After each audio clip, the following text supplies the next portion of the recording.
All right, so we'd like to welcome you to today's webinar. We're going to be talking about category design in real estate and building the leading instant buyer in Southern Europe with Giorgio Tinacci, our CEMS alum from 2015. So welcome, Giorgio, and thank you again for taking the time to go over today's webinar. That's very kind of you. Thanks a lot. Great. My name is Melissa Morley-Weaver, and I'm the Alumni Coordinator at the CEMS Global Office. I work in correlation with the CEMS Alumni Association, who's been kindly given their time today. So just a few words about the CAA. We are a nonprofit organization founded in 1993, and we hold the interests of the largest stakeholder of the CEMS Global Alliance. We have over 15,000 alumni now after 2019 from 108 nationalities, working in 75 countries and speaking over 60 languages. We're growing every year, so we just had another 1,300 students this year. And we will now have 33 partners coming up after Cape Town. We have some current events coming up as well, a future webinar, which will be happening in March, on neuroscience with decision-making in business. So check out that on the new platform, as well as the LC conference in May, Alumni of the Year Awards to highlight our alumni, as well as the alumni spotlights and some ambassador groups for CPs for alumni coming up. So just make sure you stay tuned to that with our newsletter. You can always connect on the cemsalumni.net. The link is at the bottom. If you could kindly move to the next slide, that'd be great, Giorgio. Yeah. Thanks so much. Okay. And just some general info for today. Our webinar will be about an hour. You can add your questions to the Q&A box there at the very middle of the screen, and I will interrupt where appropriate to ask those questions, but there will also be a Q&A at the end of the webinar for you. If you have questions that weren't answered, you can send them over to alumni@cems.org, and we'll gather those to send to Giorgio for you. Just so you know that there is a help guide there if you can't connect to, to the Zoom, and you can always send an email to alumni@cems.org. We appreciate any feedback that you have on today's webinar. There's a little survey there, and I will send that to you as well for follow-up. So without further ado, I'd like to introduce Giorgio Tinacci. He is currently working at Casavo that he's the founder of. It's over 100 million raised in equity and debt, becoming the leading European platform in this space. He is also a CEMS alum from 2015 from Bocconi in Hong Kong. And he started off at BCG in 2017 and founded Casavo, of which he is the CEO. So without further ado, I will leave the floor to you, Giorgio, and thank you so much for your time today. Thanks a lot, Melissa. So hi, everyone. Yeah, thanks for the kind introduction.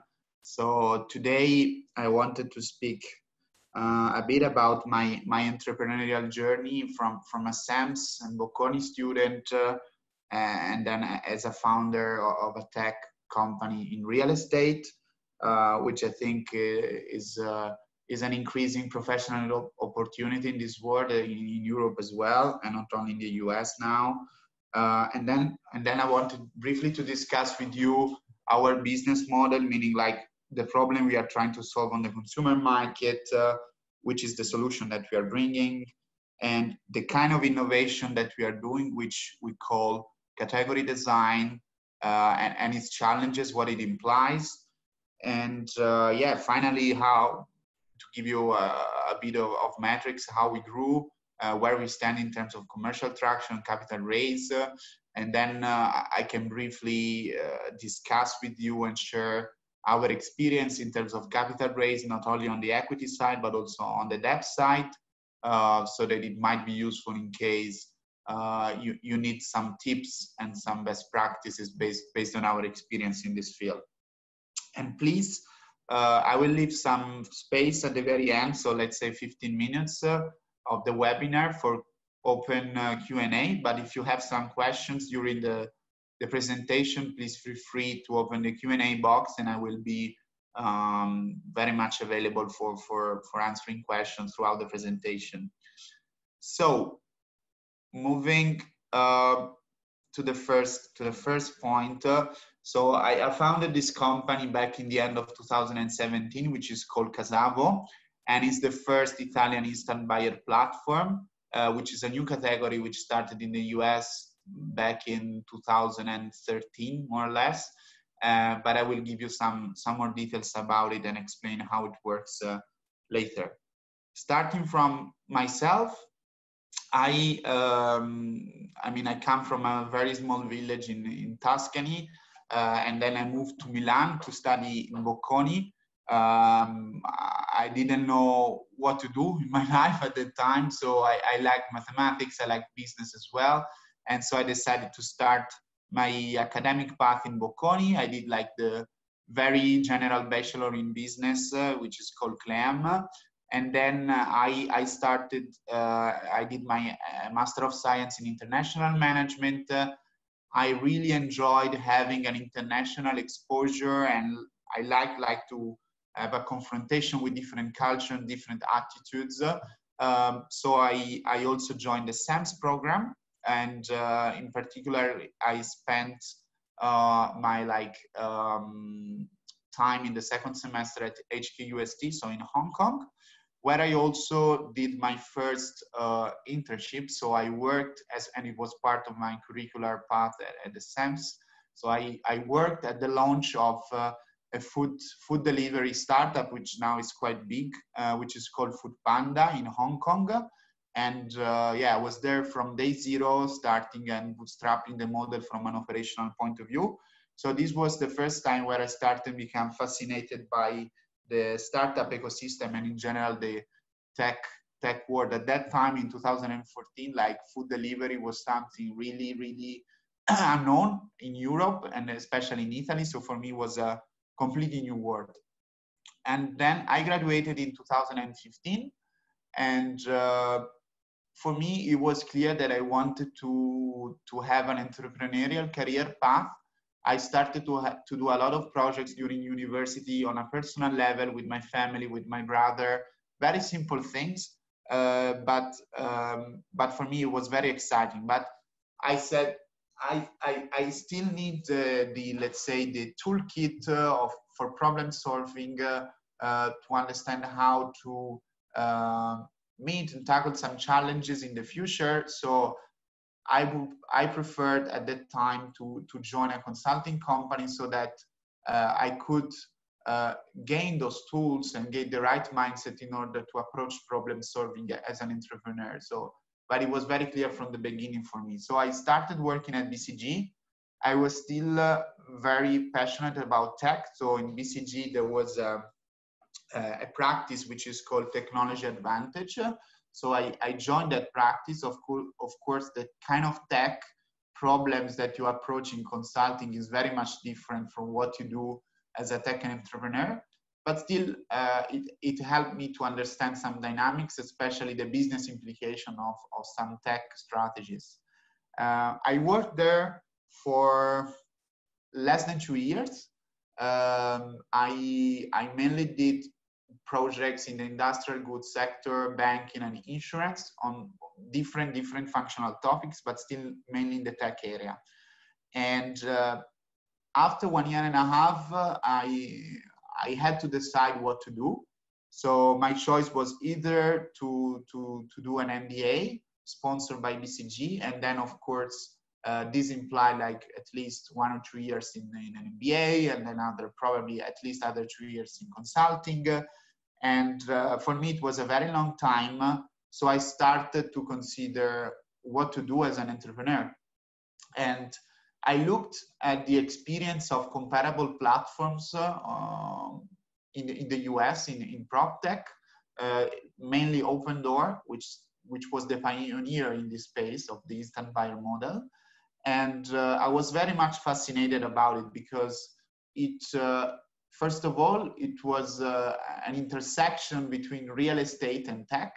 I like tech a lot, and I had a family background in real estate, and I really liked the sector. It was really fascinating for me because it had, let's say, balance sheet dynamics rather than P&L dynamics, and I like this dynamics. At the same time, it emerged this concept of fat startup, which is possible nowadays with the level of capital injection on the markets, meaning that you can build a startup from the very beginning, which is very capital intensive. And this for me was also an intellectual challenge, because it gives you the possibility not only to doing innovation from a value proposition and business point of view, but also to innovate the financial structure on the back. So it was really about an intellectual challenge for me. And I like this concept of building completely a new category in an existing traditional industry. So my thesis was quite simple. There was no instant buyer back in the days, or almost no instant buyer in Europe. I thought it was not a global play, but rather a local play at a country level or at a regional level. And for me, for certain reasons, Southern Europe was the place to be for this kind of model. So I started to discuss with our first investor this idea and other ideas in the PropTech space, because given the level of capital needed at the very beginning, I could not, unfortunately, start something like this with family and friends funds. I found an agreement with this investor. So in August 2017, I decided to quit my job at BCG, and then I started Casavo with the first capital. It was a very small pre-seed capital. It was a 500K equity in 2 tranches of 250K. So it was essentially 250K to start. And yeah, we started our model in Italy, starting from Milan, which is the second market in terms of volume of residential transactions in Italy. However, it's a very dynamic market, and it was better than Rome, which is the first market in terms of transactional volumes, for several reasons to start our journey. So I started with the help essentially of the very first 2 interns from Bocconi as well. And yeah, we did the proof of concept in Milan. We started acquiring assets, we started selling assets, and then we started to scale. We raised then a seed round, we raised then a Series A round, and we started to scale across Italy and now in Spain as well. Now we are a very large team. After 2 years of commercial activity, we are roughly 100 employees. We raised more than 100 million in between equity and debt as of actually October last year. Now, then we raised more that we didn't disclose yet. We are active in 5 cities, so we have a presence in Italy, in Milan, Rome, Florence, Turin, and Bologna. And we are also active in Spain starting from December last year. So we are active in Madrid, and we have our offices in Madrid as well. But let me give you some background about the model. So real estate, as you might know, is probably, if not the largest, one of the largest asset classes in the world. However, it has not been digitalized so far.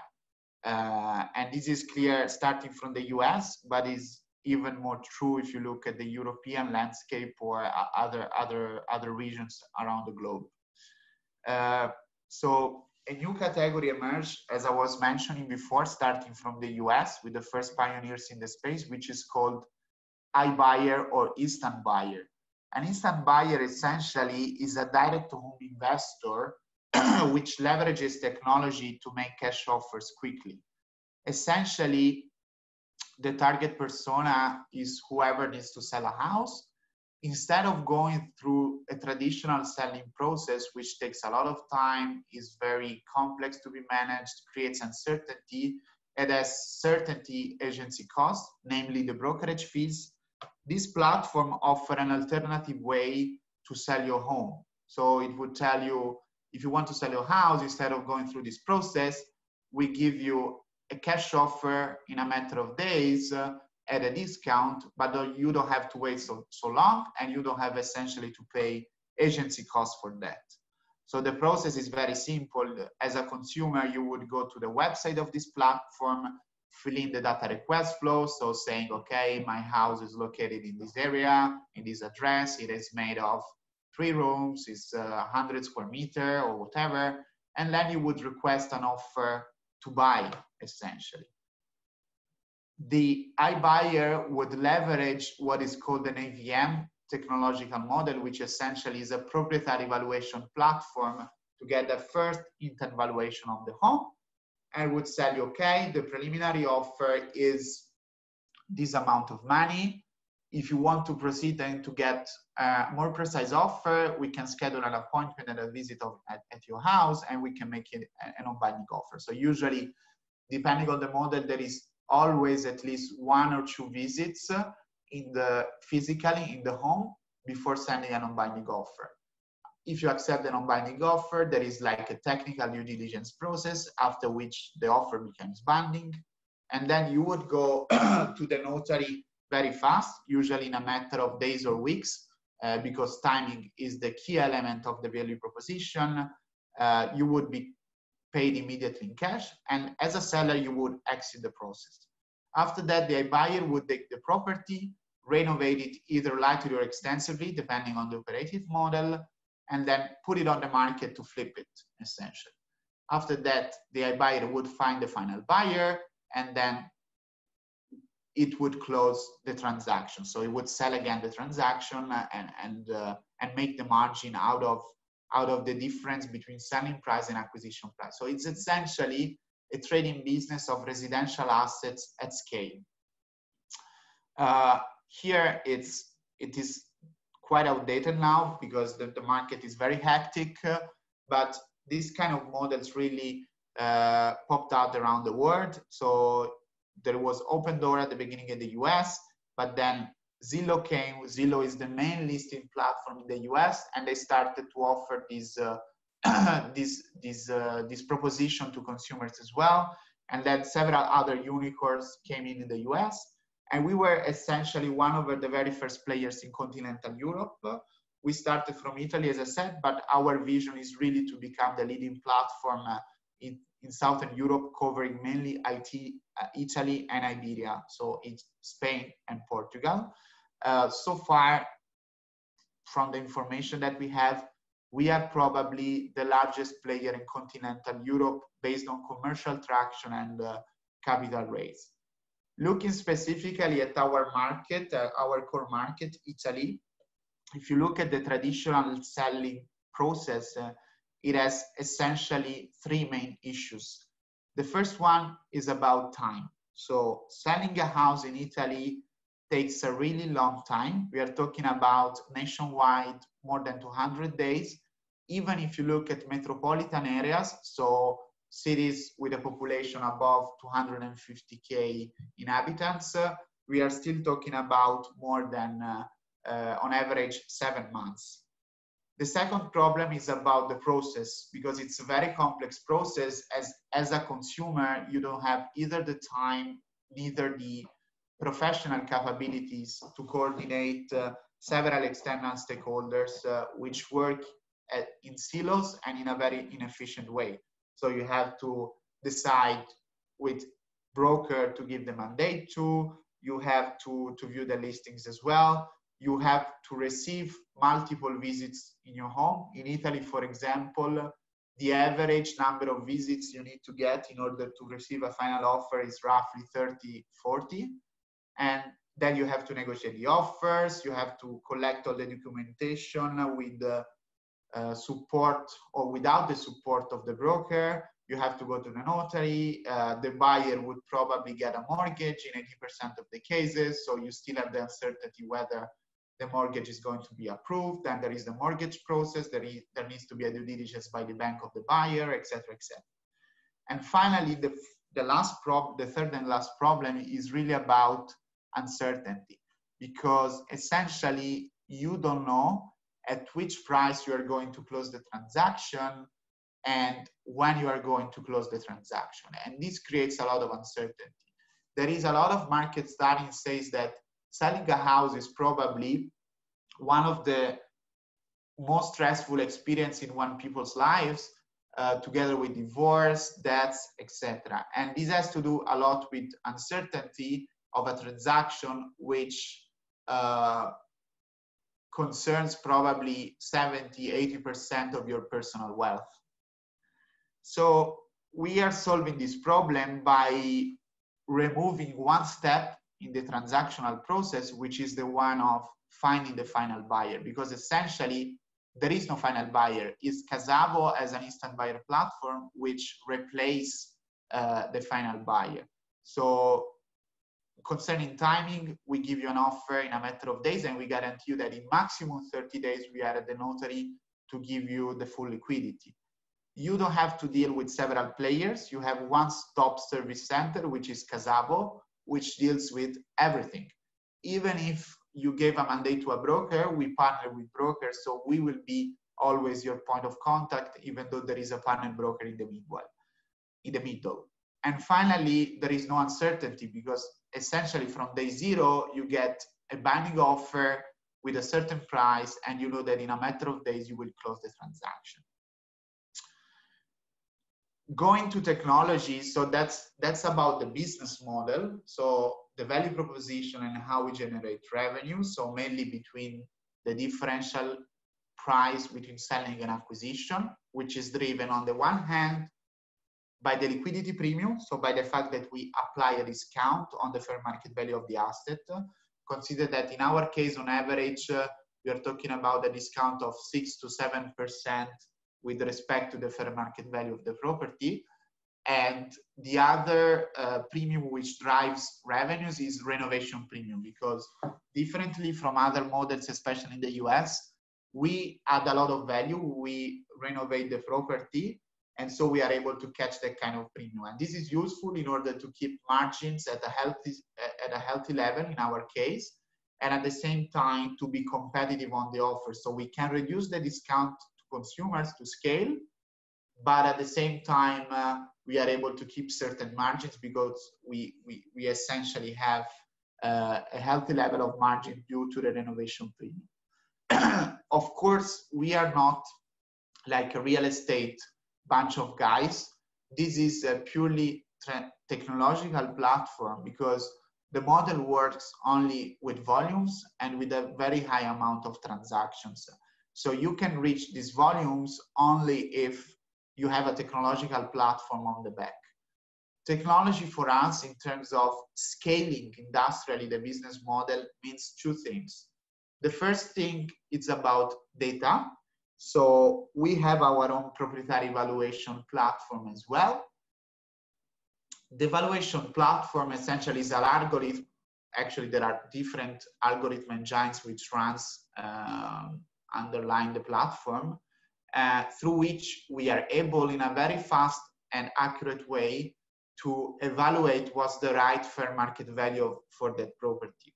It's on the one hand a marketing tool, because as we said, you can simply go to our website and in a free and instantaneous way get a preliminary instant valuation of your house. And consider that in Italy is a market in which the level of transparency about historical transaction prices is very low. So we were the very first platform that in a free way would offer such a professional data science service. On the other hand is, of course, let's say an investment and risk management tool for us, because we take 100% financial exposure to that assets. We are not a broker, and we get that financial exposure. And if I have to say what's our KPI of scalability for this kind of technological pillar is really about the accuracy rate over time. So now we are at a rate of 90–92% accuracy rate, depending on the city and the kind of asset. We are investing a lot. We have our own data science team internally to work on this. We have the advantage in comparison to other markets, such as the US, that given that the market is less liquid, we have more buffer in terms of inaccuracy and average error for our evaluation. The other part, for me, it's about processes, and is as much as important as the data part.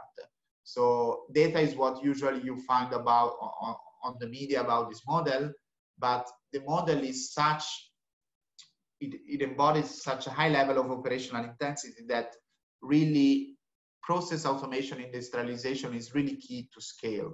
So here we are not talking about a single technology platform like the AVM for data, but we are rather talking about a comprehensive set of technological modules which is integrated under a common IT architecture. And this has the goal of actually reducing the amount of working hours connected to each step of the transactional value chain. So sourcing, due diligence, closing at acquisition stage, commercialization, renovation, closing at selling stage, all the financial underlying mechanism as well. And if I have to say what is our KPI for scalability concerning this technological pillar, is really about the amount of transaction that we are able to manage with the single FTE within a certain time frame. So these are really the two technological pillars from a high level perspective.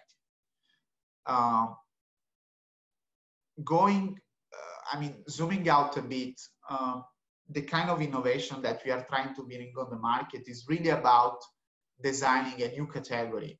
Designing a new category means really taking a traditional industry and disrupting it by really challenging the status quo and defining the boundaries of a completely new category. So examples, very successful example are, for example, Uber. So they took transportation, but then they created a completely new category, which is on-demand transportation. Airbnb, they took hospitality, and then they created this new market, which is about shared hospitality.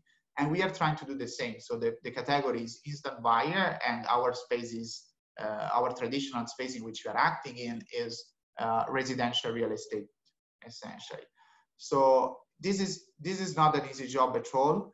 And it creates a lot of bias in the consumers because at the beginning, you don't have any cognitive reference to understand what this platform is actually doing. So firstly, at the beginning, they were thinking we were brokers, but we are actually not brokers because we take a financial exposure to those assets. At the same time, we are not an institutional investor in real estate because we do very small tickets and we have a completely different investment approach. We are not a developer at the same time because we don't build from scratch. We don't have an exposure to systemic risk of years. So it's something completely new. And something really funny, I remember when back in 2018, there were the very first, like for example, articles from Bocconi here, and they were saying, hey, this is just a palazzinari business. Palazzinari in Italian means like, it's not a nice word, it's quite rude, saying that we were like doing real estate transactions in a very bad way. But then the categories start to become labeled. Here is an article from The Economist, and now, especially in the US, is very much common. And our challenge in Italy is that we are the only player. Of course, the amount of investment is not comparable to the US, even though we raise a lot. And really for us, one of the main challenges is really to convey on the message through our marketing effort that there is a completely new way and paradigm to sell your house, which is not through a traditional brokerage transaction, but actually via this instant buyer service. So far, to give you some numbers, this is actually a picture as of the end of December. We realized more than 340 acquisitions. Actually, we closed, I think, more than 150 sales as of December. And we are growing exponentially. Consider that now we are at a rate of 70 acquisitions on a monthly basis. We sold more than 45 million in properties as of December. I think we invested roughly 85 million, 80, 90 million in acquisition of assets and renovation of assets. And we raised really a lot of money because the model is so capital intensive. Between equity and debt, we raised 100 million as of October last year. Consider that there are two different words in terms of capital on our end. Equity, we raised out of the 100 million, 30 million in equity. equity comes from VCs, essentially. So we follow the typical path of a startup, scale up, or call it how you want it. Our last round was the Series B round of 20 million in October, led by a fund from Silicon Valley, which is called Greenox. And back in the days, we did a Series A in February 2019, led by Project A Ventures, which is a very good fund from Berlin. In April 2018, still in pre-revenue stage, we raised 1.4 million from an Italian fund, which is called 360 Capital Partners, and together with other, let's say, industrial investors from Italy. And the pre-seed round was led by a German VC, which is called Picus Capital. And that has to do with equity. So we use equity to grow, essentially the indirect structure, to invest in marketing, in technology, to hire people. And the debt part is mainly asset backed on the other hand. So we use to finance our real estate transaction, because again, we take 100% financial exposure to the assets that we trade. And this is mainly done with revolving facilities. So meaning that we have different facilities and different lenders. It's like having an overdraft on your bank account, which is secured by the assets that we trade in the meanwhile. So by the portfolio asset that we trade in the meanwhile. So we have different lenders and different conditions, and cumulatively, I think so far we reached 90 billion in total facilities, and we are raising now very large facilities in order to finance our real estate working capital, especially looking at 2020, which is a very ambitious year in terms of growth for us. So concerning capital, I mean, it's first of all, the good news, especially in Italy, people are always complaining that the ecosystem is not that well developed, that it's very hard to attract capital. It is true. It is not as developed as other European countries, for sure. It is growing a lot.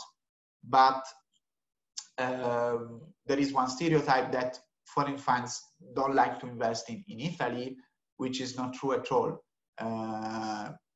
More and more, the VC capital market is becoming global. In the US and in certain hot hubs, let's say, pricing is really becoming an issue and valuation are really booming. So more and more VC funds are looking at global opportunities. And so they don't have any, they are very agnostic, I have to say. So they are not saying we don't invest in Italy or we don't invest in another country usually. So they're very much agnostic based on our experience. And in our case, we have really, at least when we closed the previous round, now we are expanding internationally, but we really have 100% exposure to the Italian market because we are active in the real estate market. And I think so, if we made it, it's really, I can tell you that it's really possible to attract funds from foreign investors. So as long as, especially at the beginning, the business model is good, but especially the founding team is really outstanding, I think it's not easy if you show some traction and that the unit economics are healthy to attract funds. So this is really our experience. At the very beginning, at early stage, team and founding team and the first hires really play a super key role. It's really about human capital. And after that, it's really about not doing things aimed at fundraising and building the right narrative for the VC world, but really understand what makes sense from a strategic and industrial point of view in the long term for your venture. So this is just a high-level reflections after 2 years in the VC space from my side. Of course, it's not an easy job, but it's totally doable. And if we made it in Italy, attracting foreign funds, it means that there is a clear opportunity in these days. Concerning that part, I mean, if you want to start your own, or if you want to work for a capital intensive business, of course, you don't have to limit yourself only to the equity work, because the dilution and the cost of it, the indirect cost, opportunity cost of the equity capital is really high in a VC finance startup. So there are plenty of debt solutions around the globe. Even if you are not an asset-backed business as we are in real estate, there are really a lot of like VC venture debt solutions that you can find on the market, and which might help you to grow faster and with a more flexible structure at a lower cost of capital in the very early stage. I think the challenge when you have to deal, based on my experience, with both equity holders and debt holders, is that you need to find a way to make sure that there is a strategic alignment between the debt holders and the equity holders, because what you don't want down the road is that debt holders want something, but from an equity thesis point of view, the direction that you want to have is really different. So my suggestion in this case is really not to focus a lot on commercial terms, which are important on the debt side for sure, but really to make sure that you have the right partners on the debt side, so that you have a strategic alignment down the road on the between the equity side and the debt side as well. And finally, in terms of employees, here you have 90 plus, but we actually are, I think, 100 now. So we grew a lot. I think last year we were probably less than 30 people, January 2019. It was not easy, and I think two reflections from a people point of view, if you want to scale a VC finance business. First of all, culture is really key. Might sound fluffy. When I was studying this during my CEMS path, I thought that it was something far from being a really pragmatic entrepreneur, but it's really important, because what happens is that at the beginning, there will be a lot of challenges, really a lot. You will have to pivot the model several times. You will have to do a lot of changes. There will be stressful experiences, and you can make it, and you can have that kind of resilience and commitment only if the level of human capital is really high, and the level of drive and motivation and sharing the long-term view for the business is really aligned across the whole company. So the very first hires that you made are really crucial. And then once you start scaling and the organization starts to become larger and larger, with this level of exponential growth that you are forced to have in a VC space, you cannot afford to have very sophisticated processes to make sure that there is a value cascading mechanism in terms of corporate culture. So you need to make sure that the behavioral baseline and the value baseline is really aligned. First, you need to start with the very founding team and the first employees. And when you have a certain level of alignment with, of course, a good degree of diversity, then this will scale. So every team will not act as a silo, you will not have subculture, and you will really have an integration of values. That being said, I'm not saying that one culture is better than the other. You have to build your own culture, which doesn't mean that you have to codify it in a document. You have really to extract what people would be doing in certain situations based on their corporate DNA. And after that is clear, you really have to stick to that in a very simple way and make sure that everybody in certain situation is acting according to those values. Finally, here I just wanted to add a slide about our long-term vision. So as I said, now we are active in Italy in 5 cities. We are actually opening a new city in a month in order to expand and penetrate the Italian market even more. And at the same time, we just started our internationalization proof of concept, starting from Spain in Madrid 2 months ago. From a geographical point of view, our goal in the next 3 years is really to become the leading platform in Southern Europe, and at the same time become a sort of digital holistic platform which is able to serve all the consumer counterparties in the real estate space, in the residential space, and all the professionals active in that space such as brokers.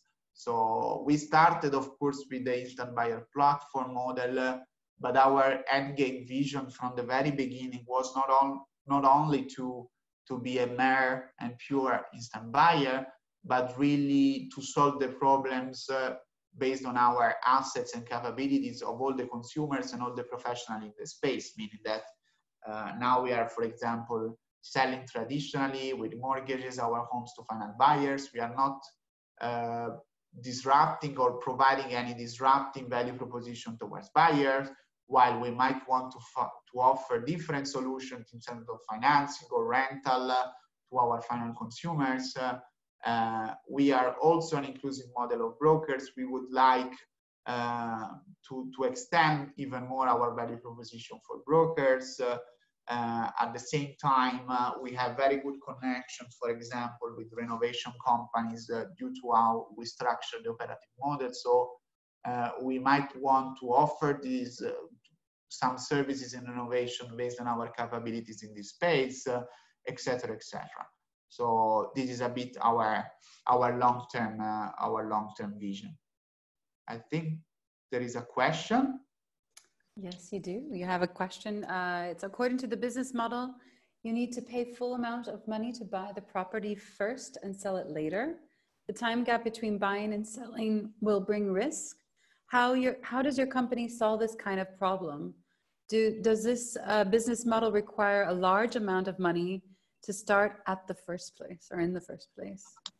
Yeah. So I mean, that's a very good question. It's the typical like challenge, especially from investors and for whoever looks at the model at the very beginning. So yes, we have a portfolio risk, an inventory risk of our assets, and the first consideration is that our exposure in terms of timing is really different from, let's say, a developer in real estate, because we are talking about 4 or 5 months. So our average cash to cash holding time is on average, 4 to 5 months.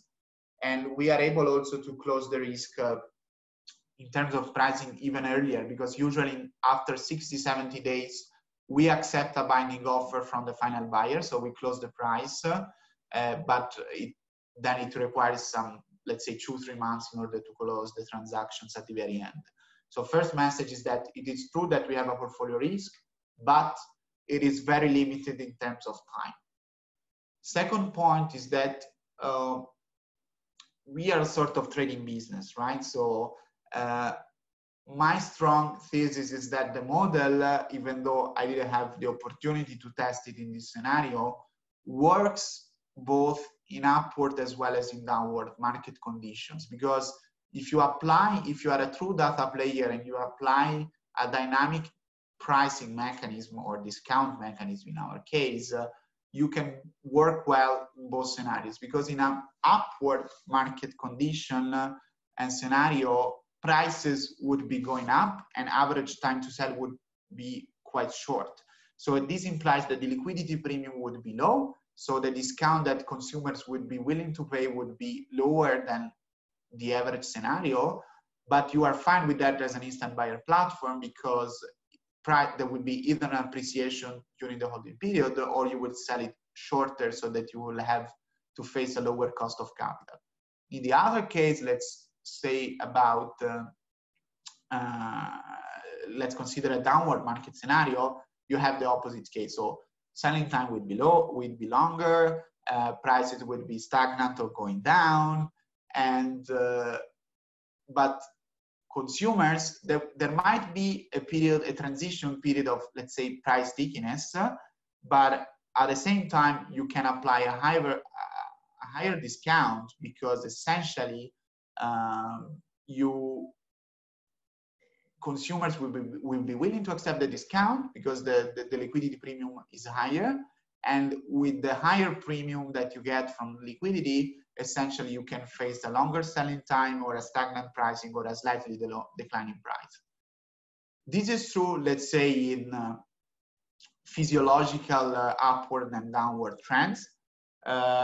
different case if we are talking really about a sudden market crash, so like the subprime crisis back in the days. So in this case, I think that it really needs to be sudden and you cannot anticipate it. I think that diversification of portfolio risk under this scenario, from my point of view, really has to do with finding alternative ways of dismissing assets. So today we are only flipping assets, but I think that if there is a credit crunch, people will still need to live in houses, so you will still rent houses, for example. So we might want to build a sales distribution channel which leverages on rental, or we might want to offer a different financing solution down the road, which is a hybrid between traditional ownership via mortgage and rental, for example. Yeah. So these are a bit my reflections on the portfolio risk. I don't know if I answered your question. Okay, great. We do have another question from Michael. He says, which it kind of relates to what we are already talking about, is on most of the other European markets, there is a tax premium on flipping houses. I think up to 50% of taxes on the capital gain if you sell within the first 10 years. Are you affected by those laws, and does it impact your margin? How does that play out for you? I think that if you talk about indirect taxation, really regulation is very much different from country to country, from region to region, and it depends on also the structure, whether you are acting as a real estate fund or as a real estate company, which is not a fund. So there might be some impact, yes, from a tax point of view. It really depends about the specific tax framework in every country. For example, in our case, we are not structured in Italy as a fund, so we don't have any capital gain tax, but we pay corporate taxes, of course. Okay, great. I hope that answers your question, Michael. Feel free to raise your hand. You can also speak. You don't have to type out your questions if you don't feel like you would rather speak out loud. Great. Michael says wonderful. Okay. All right. Any other questions that we have? Patrick has a question. Could you describe your culture a bit more? It seems to be working very well for you. Did you have to adjust along the way, or did you get it right from the start? I think I'll start from the very final question. So it is not something that I think you write on paper from the very beginning and then you stick to it. So it's something that at the very beginning, yeah, it is a sort of like derivation of the personal values of the founders, right? So in my case, it was for sure is a sort of extension of my personal values. But then you start to, with the very first team, it's a matter of finding an alignment and then in a retrospective way, understand what is your culture. So it's more about a very dynamic exercise and an evolving exercise in the very first, let's say, 3 months or so of activity, or 3 to 6 months. And then after there is an alignment with the very first team, then you start to codify that well.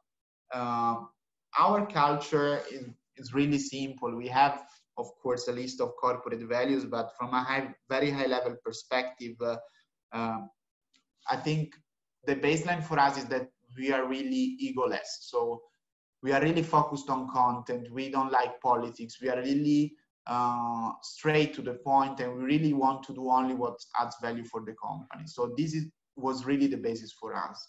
And it was super important to have a really collaborative ecosystem and a really execution-driven organization.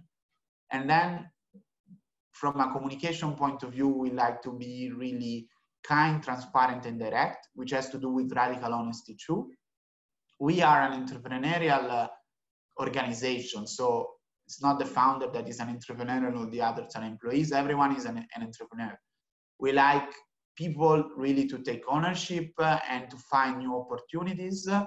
At the same time, keep focus on what they do. So everyone really feels like a shareholder, and this is important because people really need to act in a in a way that adds value for in the long term for the company, even though they don't have any specific guideline in a specific context. And other things which might be relevant, we are very much data-driven and fact-driven, which goes along to the fact that we don't like politics, but we are rather focused on content. So everyone, I think, has a clear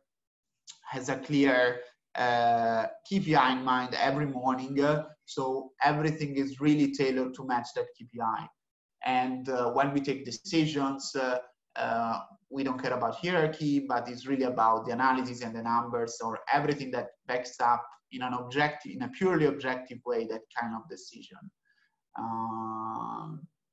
And yeah, I think more or less that's who we are. Yeah, in a nutshell.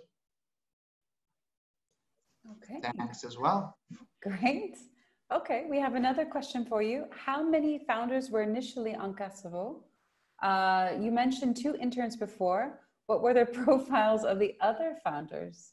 Yeah, so I started, we were 2 founders at the beginning. There was me and another serial entrepreneur from Germany who had a lot of experience. So he supported me a lot, especially he worked in deep tech before. So he supported me a lot with general company building.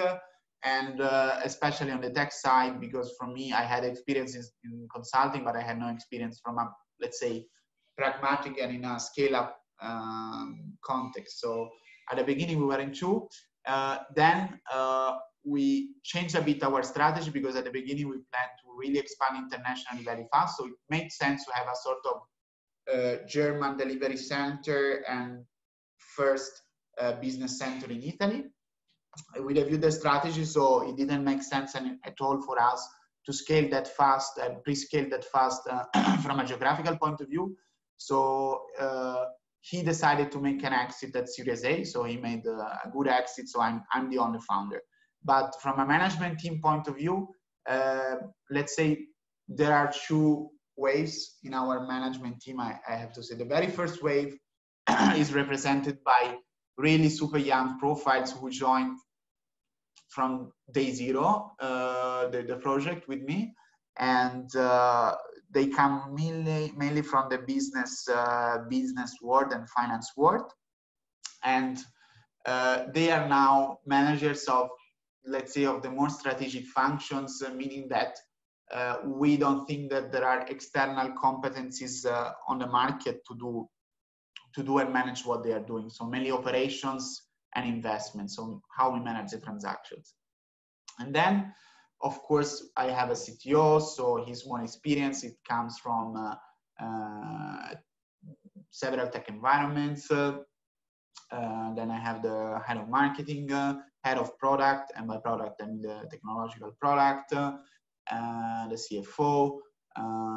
So yeah, more or less this. So our approach was, from an organizational point of view, to build bottom-up strategic competencies and functions which we could not find on the market from very junior profiles who joined from day 0, while to build more top-down with more senior people functions for which competencies were more available on the market.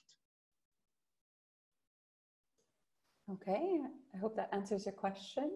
Are there any other questions for Giorgio? Feel free to raise your hands as well. It's no problem. Aha, Patrick is back.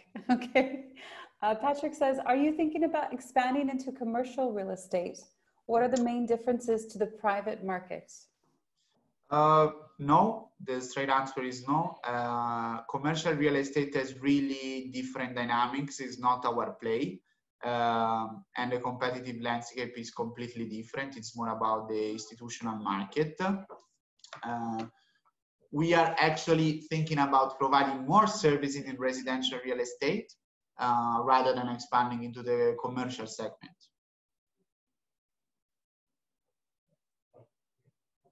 Okay. All right, great. I actually have a question for you. Why do you think CEMSs are moving to startup or entrepreneurship?